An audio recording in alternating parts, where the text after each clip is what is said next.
Le Grand Matin Sud Radio, 7h-10h, Patrick Roger, Cécile de Ménibus. Il est 8h48, le comparateur des programmes ce matin avec Agnès Verdier-Molinier, directrice de la Fondation pour la recherche sur les administrations et les politiques publiques. Avec ce livre, son dernier livre, Le vrai état de la France, publié aux éditions de l'Observatoire. On va revenir ce matin sur les impôts. Bonjour oui, Agnès. Bonjour Agnès. Bonjour. Oui, parce que les candidats à la présidentielle font pas mal de propositions, globalement sur l'impôt sur le revenu. Déjà, une première question, là, si on fait le bilan, est-ce que ça a baissé depuis 2017 ?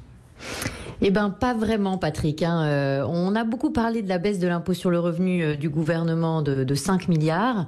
Mais nous, quand on regarde les chiffres, on voit que en 2017, la recette d'impôt sur le revenu, c'était 73 milliards. En 2022, ça va être plus de 82 milliards.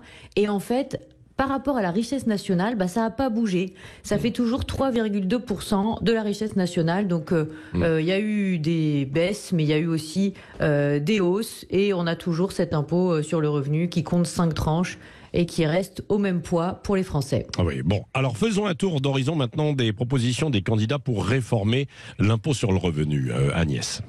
Alors la dernière proposition en date, c'est celle d'Emmanuel Macron qui propose, on en a parlé ces derniers jours, que les couples non mariés puissent faire une déclaration commune d'impôt sur le revenu. Alors ça peut concerner à peu près 8 millions de Français, ce serait pas obligé, ce serait au choix. Et ça permettrait de baisser son impôt sur le revenu d'environ 12%, avec une baisse pour les Français de 2,4 milliards d'euros par an. C'est pas mal, bon. Valérie Pécresse, elle propose de diminuer le poids de l'impôt sur le revenu et d'augmenter le crédit d'impôt pour l'emploi à domicile. Ça peut être aussi intéressant pour déclarer plus de personnes qui travaillent à domicile, de 6 000 à 10 000 euros, et puis de défiscaliser les pensions alimentaires. Donc ça ferait un peu moins d'1 milliard d'euros de baisse pour les Français. Marine Le Pen, elle propose énormément de baisses. Exonérer d'impôt sur le revenu les jeunes actifs jusqu'à 30 ans. Donc ça fait une grosse baisse de plus de 3 milliards d'euros. Mettre en place une pleine part fiscale dès le deuxième enfant. Rétablir la demi-part des veufs et veuves. Et puis, donc, ça nous ferait plus de 7 milliards d'euros de baisse de l'impôt sur le revenu. Éric Zemmour aussi propose beaucoup de baisses. Aussi la demi-part fiscale de retour pour veufs et veuves. Exonérer à 100% la prime de participation des salariés. Oui. Exonérer les intérêts d'emprunt pour l'acquisition d'une résidence principale, doubler le plafond du quotient familial, soit au total 5,6 milliards de baisse sur l'impôt sur le revenu. Oui. Alors maintenant, ceux qui veulent monter la pression fiscale sur les revenus, parce que là on a vu donc ceux qui voulaient baisser. Et oui, alors il y a aussi ceux qui veulent monter l'impôt sur le revenu. Et alors là, sans surprise, Jean-Luc Mélenchon veut supprimer le quotient conjugal. Alors ça, c'est une énorme hausse. Ça ferait entre 7 et 11 milliards d'euros d'impôts supplémentaires à payer sur le revenu pour les Français. Il veut passer à 14 tranches. Il veut même créer une tranche où on imposerait les gens à 90% de leurs revenus, ce qui est assez énorme. Et puis, il souhaite que les Français de l'étranger paient la différence entre l'impôt sur le revenu qu'ils paient à l'étranger et le barème auquel il serait théoriquement soumis en France. Alors, avec Jean-Luc Mélenchon, c'est au moins 16 milliards d'euros d'impôts sur le revenu en plus pour les Français. Puis dans la même veine, on a Yannick Jadot. Les personnes, la tranche max, ça, c'est les personnes qui touchent quand même au revenu, parce que vous ne l'avez pas précisé. Oui, des personnes qui touchent plus de 30 000 euros par mois, 33 000 euros par mois. Mais ceux-là, ils se retrouveraient avec une fiscalité supplémentaire de 5 milliards d'euros par an, ce qui est quand même gigantesque, sachant ils ont déjà une taxation exceptionnelle sur le revenu autour de 4%. Et puis alors après, Yannick Jadot veut aussi supprimer le quotient conjugal, donc toujours même tarif. Il veut augmenter le nombre de tranches d'impôt sur le revenu avec une tranche maximale, là, pas à 90, mais à 60%. Et donc au total, ça ferait 14 ou 15 milliards d'euros de plus de fiscalité pour les Français. Bien sûr, Roussel et Hidalgo aussi font des propositions d'augmentation de la pression fiscale sur le revenu. L'impression que ça donne, c'est qu'il n'y a pas de limite pour ceux qui veulent augmenter l'impôt sur le revenu. et qu'ils n'ont pas bien compris que les ménages qui seraient surimposés comme ça à 90%, à 60%, à 70%, eh bien évidemment ils resteraient pas en France. Hein, donc c'est totalement illusoire de croire qu'on aurait ces recettes fiscales en face de ces propositions-là dans un pays où on est déjà le plus taxé au monde. Merci Agnès Verdier-Molinier. Comme chaque mercredi, le comparateur des programmes, c'est à retrouver évidemment sur Internet et sur les réseaux sociaux. À mercredi prochain. À mercredi. Et on continue les grands débats ce matin avec Alexis Poulain et Elisabeth Lévy. Vous appelez 0826 300 300. Oui, Alexis Poulain et Elisabeth Lévy.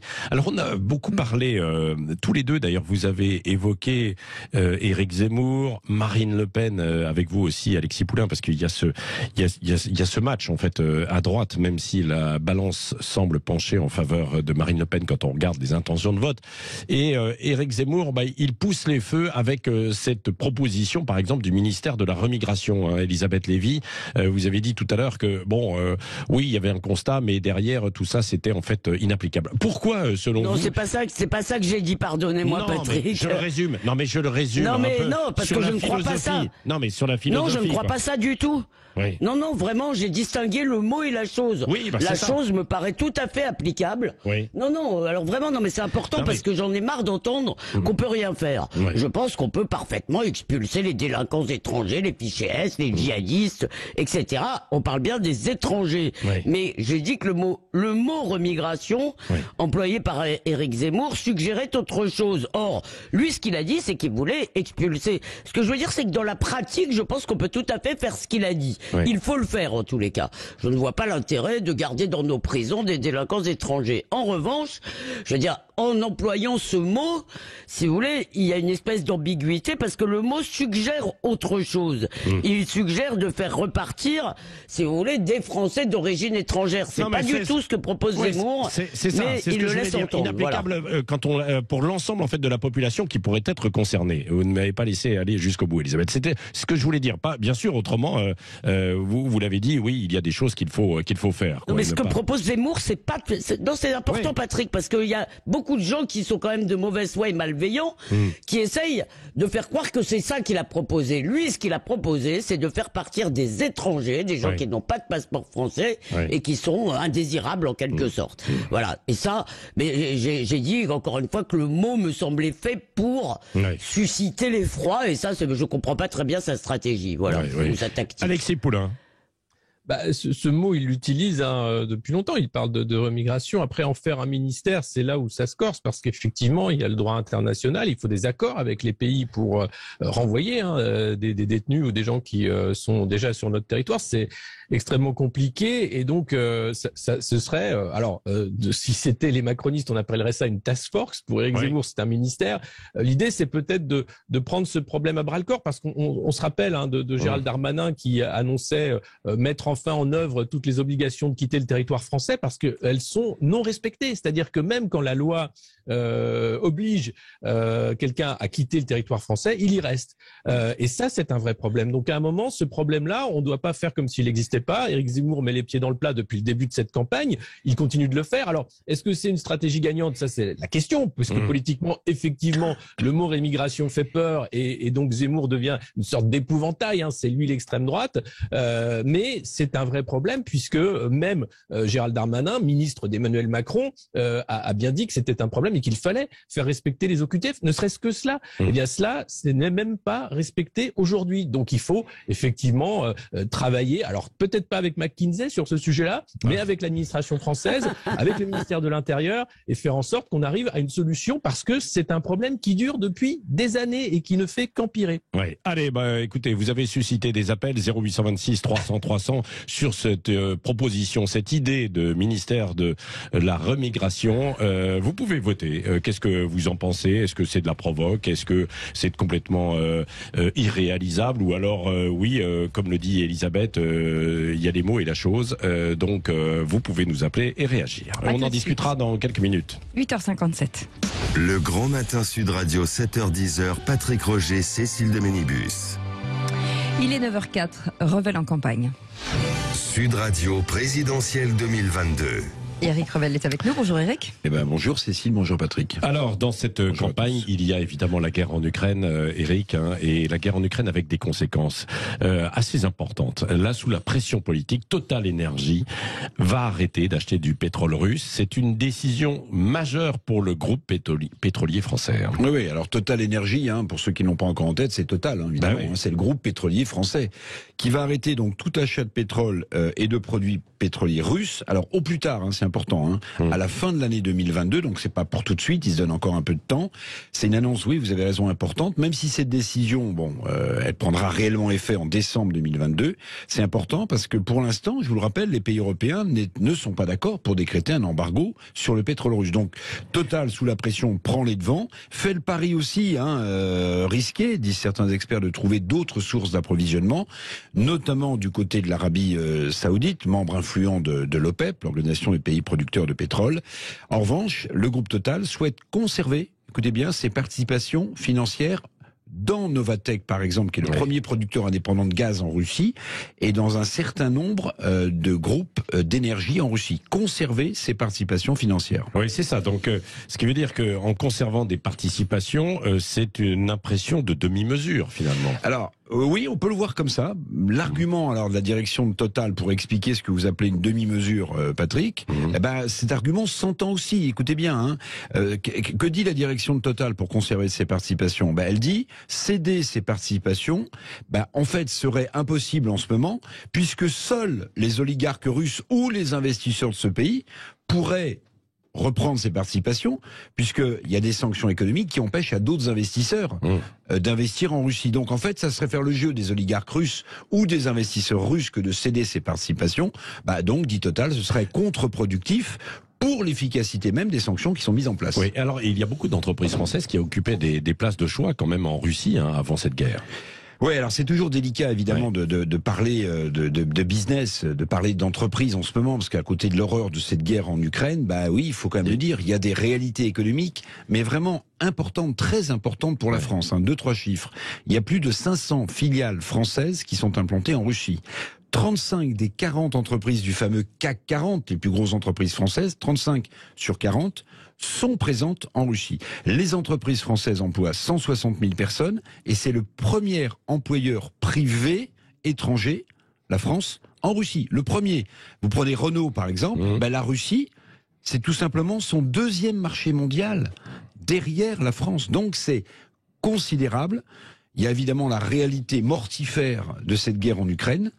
Et puis il y a aussi, parce que la vie continue, les réalités économiques. Ouais. Alors dans cette réalité, il y a le cas à part justement du groupe Muliez, qui reste sur place. C'est le groupe de beaucoup de supermarchés et de Leroy Merlin. Alors Muliez, effectivement, c'est Auchan, c'est Decathlon, c'est Leroy Merlin.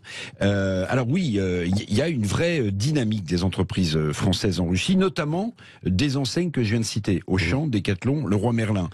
Et tout ça évidemment avant le drame ukrainien. Le roi du bricolage, le roi Merlin, qui a fait un pari osé à l'époque, c'est de favoriser le Made in Russia, en Russie.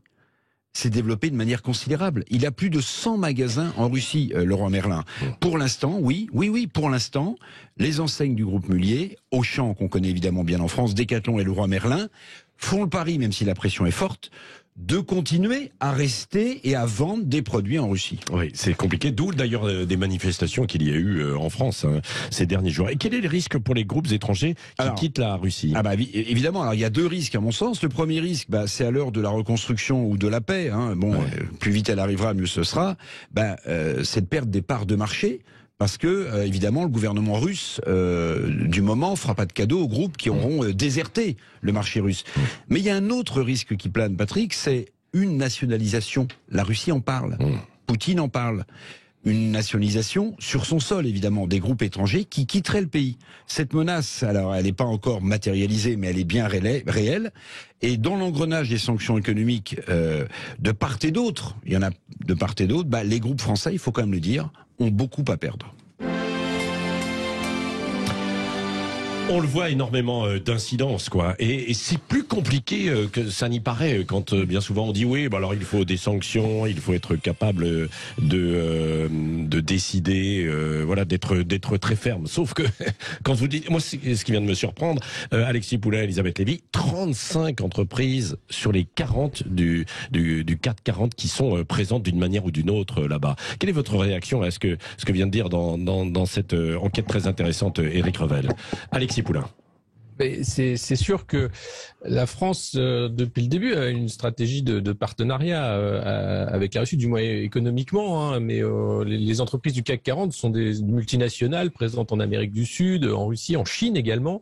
Donc on voit bien que ces sanctions, elles ne sont pas que contre la Russie, elles vont être contre l'économie européenne, mondiale.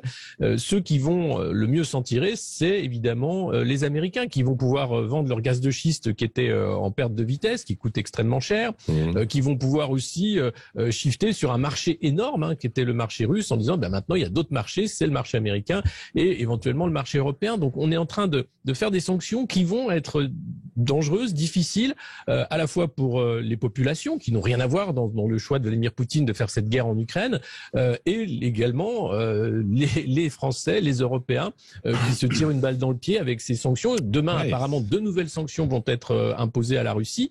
Mais je pense qu'on ne se rend pas compte du danger à la fois alimentaire, à la fois économique, énergétique évidemment, parce que le temps de changer de fournisseur, le temps de réorienter l'économie européenne, comme le dit Emmanuel Macron, c'est pas une affaire de quelques semaines, c'est pas une affaire de quelques mois, c'est une affaire de quelques années. Et entre-temps, se profile une crise économique, financière et alimentaire majeure. Donc il serait peut-être temps d'arrêter cette guerre, d'arrêter les frais aussi, et de comprendre que le nouvel ordre mondial annoncé par Joe Biden n'est peut-être pas en notre faveur. Pour l'arrêter, cette guerre, c'est Vladimir Poutine qui l'amène, cette guerre, mon cher Alexis Poulain. Donc, mais la diplomatie est toujours à la manœuvre. Emmanuel Macron a encore parlé à Vladimir Poutine hier pendant plus d'une heure.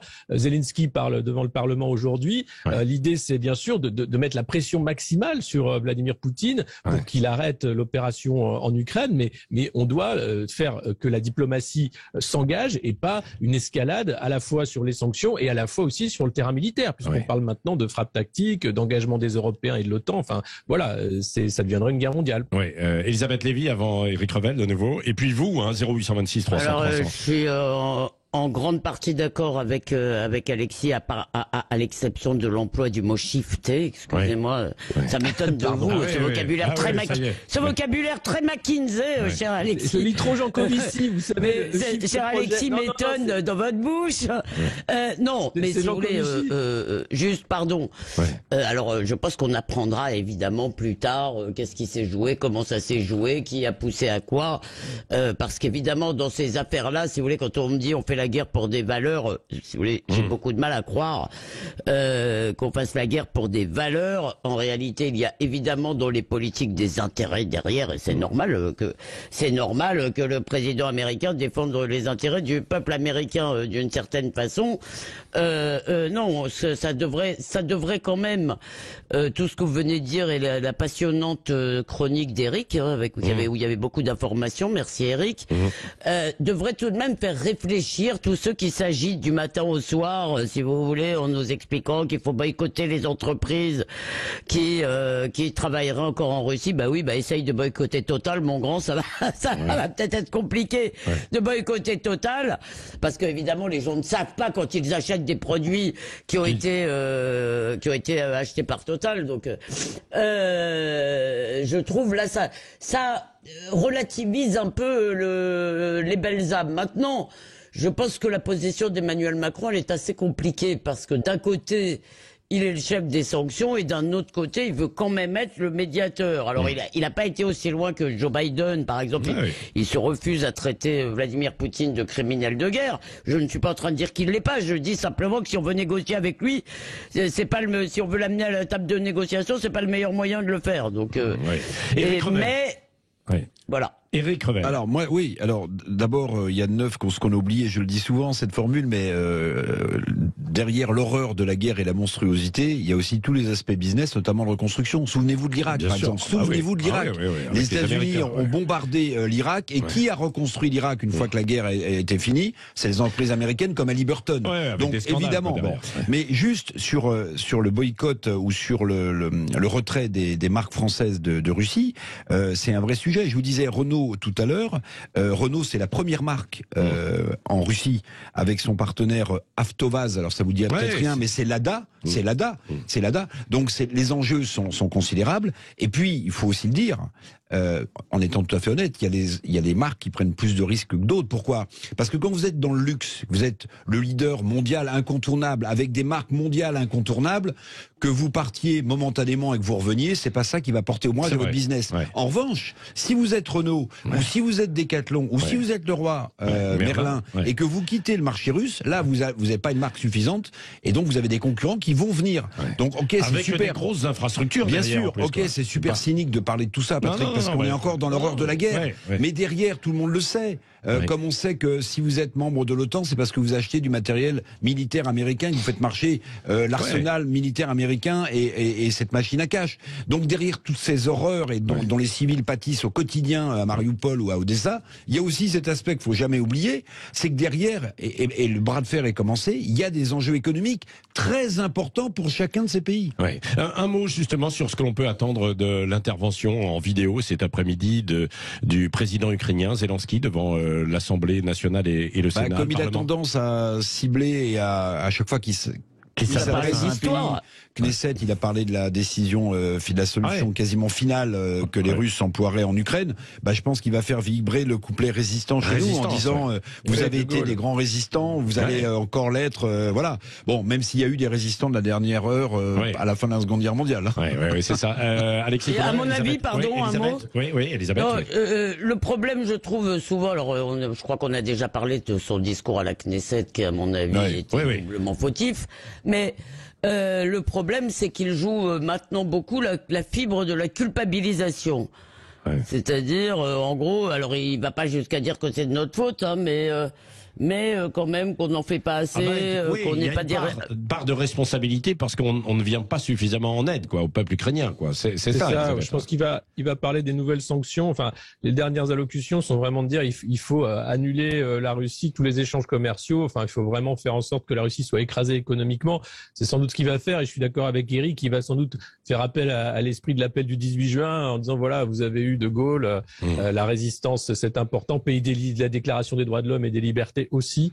Donc je pense que c'est ce qu'il y a à attendre, mais c'est assez étonnant en fait de voir cette campagne mondiale de Zelensky pour demander de l'aide, finalement se montrer comme le fer de lance du monde occidental contre une Russie prédatrice.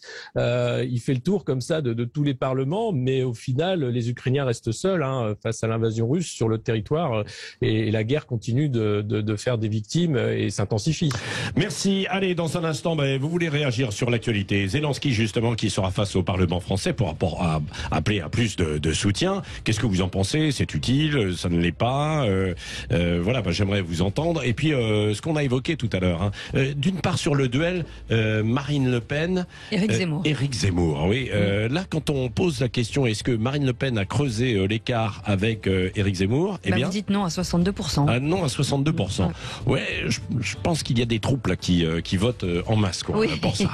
Mais je sais pas. Bon, après, c'est vrai. Grosse communication du côté de Zemmour. En même temps, rien n'est fait puisqu'il reste quand même 3 semaines. 2 semaines et demie maintenant. 2 semaines et demie. Non, mais c'est vrai. Et donc, il peut y avoir en fait Christiane des choses. Taubira aura pas ses 500 signatures. Donc on attend l'appel. Bon, on va l'appeler. Donc, vous voulez réagir aussi, et puis sur la proposition du ministère de l'immigration, 0826 300 300. Et puis, restez là aussi à 9h30. On va parler des classes moyennes. Enquête très intéressante sur des années sur les classes moyennes. Restez avec nous, il est 9h18. Le Grand Matin Sud Radio, 7h-10h, Patrick Roger, Cécile de Ménibus.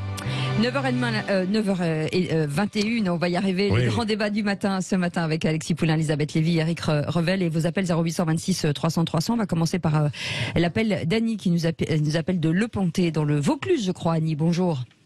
Oui, bonjour. Bonjour, c'est bien dans le Vaucluse. Oui, oui, tout à fait, dans le Vaucluse. On dit du Pontet, non? Du Pontet, ça doit s'entendre. Oui. C'est beau. Voilà. Alors Annie, qu'est-ce qui vous fait réagir? Écoutez, Oui. moi je réagis, je vais pousser un petit coup de gueule parce que je suis très en colère, parce que Marine Le Pen bénéficie clairement de l'appui des médias qui veulent la porter au second tour. Ah bon, vous croyez? J'en suis convaincue en sachant qu'elle ne gagnera jamais. Et en plus, elle a fait un virage pour moi sincèrement à 360 degrés à gauche. Elle envisage même de nommer Montebourg dans son ministère, si c'est vrai. Enfin bon, elle ratisse large. Et ensuite, je pense sincèrement que les instituts de sondage jouent le jeu pro-Macron et franchement, je suis loin d'être complotiste. Mais, franchement, je trouve que l'écart est abyssal quand je vois autour de moi. Entre Zemmour et Marine Le Pen, par exemple, ou entre Marine Le Pen et Macron, et enfin tous les candidats et Macron, quoi, peut-être. Non, surtout entre actuellement. L'opinion de ce matin, par exemple, Marine Le Pen 18, Zemmour 10. Je n'y crois pas du tout. Je n'y crois absolument pas. Je pense qu'il y a vraiment beaucoup de votes cachés. Je le vois autour de moi. Les gens qui ne le disent pas. Alors oui, ça c'est autre chose, hein, parce que s'il y a des votes cachés, oui, les sondages, les sondeurs ne peuvent pas les mettre, quoi. Si les gens, vous voyez, mais pour répondre à votre question, Annie, puis je vais vous laisser développer. Je ne pense pas qu'il y ait véritablement un jeu, en tout cas de tous les médias pour Marine Le Pen. Pas tous. Je dis, voilà. Malheureusement, la bien-pensance et les médias sont malgré tout majoritaires. Sont malgré tout majoritaires. Et parce que sincèrement, Zemmour, il est maltraité, discrédité, censuré par l'ensemble des médias pro-Macron, et ils sont malheureusement majoritaires. C'est ce que je vois. Et j'en suis vraiment désolée parce que je trouve qu'il n'y a plus de justice à ce niveau-là, quoi. Il n'y a plus de démocratie, il n'y a plus de justice, et je suis très en colère. Mais il n'est pas quand même complètement censuré parce qu'il a eu la parole sur tous les médias. Tous les médias. Il a même eu des temps de parole à la fin de l'automne et début de l'hiver assez conséquents. Et pourquoi? Parce qu'il fait une audience que ne fait personne. Ça, il faut être il faut être aussi. Donc non, mais sincèrement, ces sondages, en plus, je trouve que c'est assez opaque. Je ne sais pas comment ils procèdent. Je ne sais pas quelles sont les personnes qui votent. Enfin, il y a beaucoup de questions qui se posent. Et moi, je parle, si vous voulez, par rapport à ce que je vis au quotidien, par rapport à ce que je vois et ce que j'entends. Donc c'est mon ressenti, en fait.